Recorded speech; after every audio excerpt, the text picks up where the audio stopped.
আসসালামু আলাইকুম, কেমন আছেন সবাই? আলহামদুলিল্লাহ সবাই ভালো আছেন, আমরাও ভালো আছি। এই যে আমাদের তানিয়া আপা আজকে কি রান্না করছে দেখি।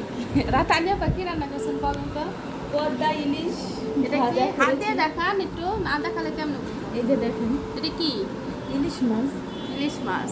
এটা কি চাঁদপুরের ইলিশ না পদ্মার ইলিশ? পদ্মা ইলিশ, পদ্মার ইলিশ। এগুলো কি করছেন? ঢাকা আছে, ধনিয়া পাতা ভর্তা, কালিজিরা ভর্তা। দেখেন কালিজিরা ভর্তা, কিন্তু কোনো রকম কালো হয় না, বুঝছেন? তানিয়া আপা ভর্তা করতে পারে। ও মাংস তো আছে আমাদের। এটা কি তানিয়া আপা? ডাল আর কি রান্না করছেন? আর মাংস রান্না করেছি, কালা ভুনা। কালো ভুনা। এটা কি আপনি করছেন নাকি না, ক্যাবিনেট আমাদের নিচ্ছে? খালামণি করেছে। এমন করে বলতেছে মনে হচ্ছে আপনি করছেন।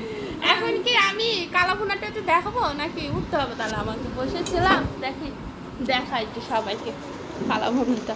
কালো ভুনা তো জালই দেওয়া হয়নি, রাত্রে রান্না করা হয়েছে। সুবহানাল্লাহ।